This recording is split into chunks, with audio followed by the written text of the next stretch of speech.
That guy who washes your windshield at the gas station and Rivka Imenu. What is the connection?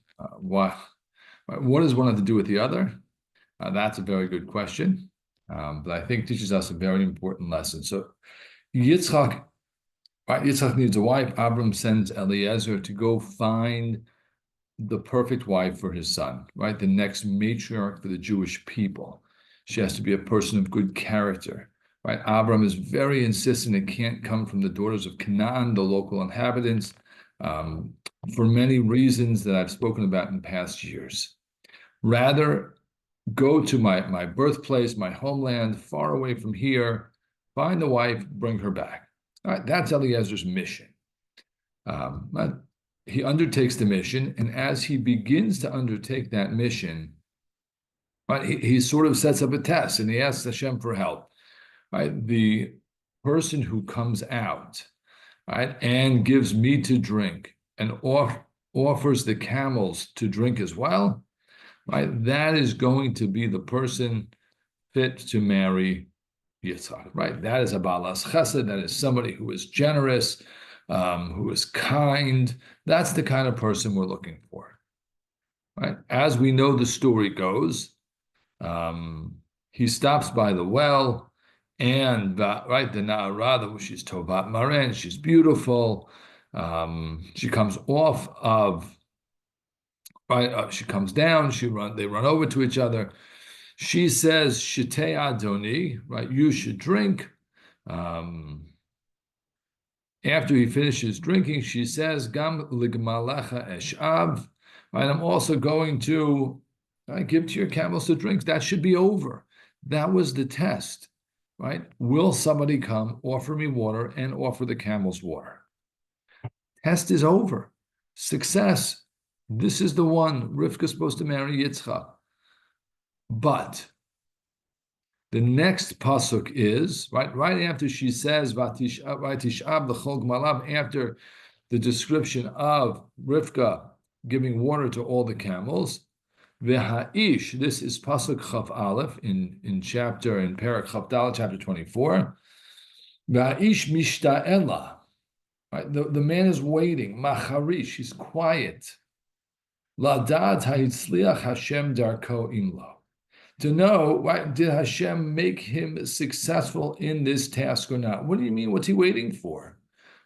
The test was fulfilled. She passed.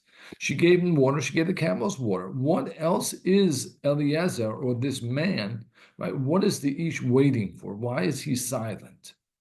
Right. So Rashi says that he is silent, waiting to see if she is from the family of Avraham Avinu. And then indeed she is, and life goes on. We know the rest of the story. Problem with that approach is Avram never says, he says, go to my birthplace. He never says, go to my family, right? Go to the place of my birth, right? Number two, if that's where he's supposed to go, and it has to be somebody from Avram's family, so he should have gone directly to Avram's family. Why stop on the way? Why take the chance? And therefore now for 2 weeks in a row, we get a beautiful Sforno. Right, last week was in the sermon, this week on the YouTube video.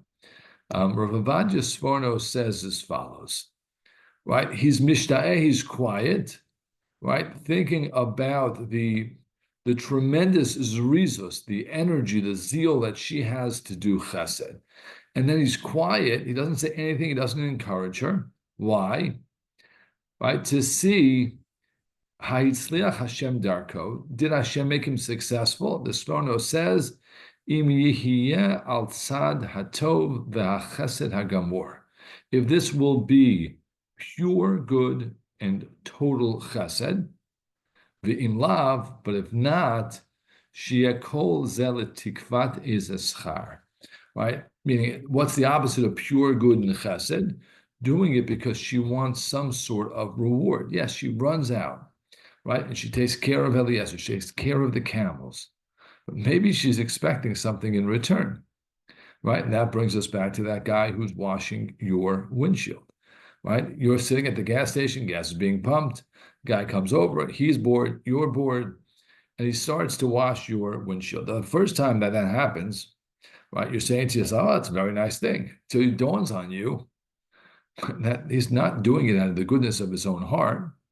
He wants something for it. So you give him $1, you give him $2, right? You can go and do something nice, but really there's an expectation of getting something in return. It's not laid out, it's not spelled out, but you can see, and it becomes very clear in a short amount of time that they want something from you. Right? That's what Eliezer is waiting to see. She's going to ask for something. She's going to put out her hand. Yeah, she ran. She was the first one. Right? Maybe early bird gets the worm and she's going to get rewarded for it. He needs to wait until it's over to see what her response is. If there is an ask, if there's a hint, if there is a request, or is this pure goodness and pure chesed? Right? And now we know the end of the story according to the Sforno. He waits, and there's no indication at all that she wants anything for this. She's simply a good person. Right? That I think is that's a beautiful commentary. Meaning, what are we looking for? What's the trait of Abraham that Rivka mirrors? Pure goodness, pure chesed, where you give with the expectation of nothing in return, simply because you want to do something is right. That is the trait of Abraham Avinu. That is the trait of Rivka Imenu, right? And that trait has been passed down as part of the Jewish DNA ever since then. Shabbat Shalom.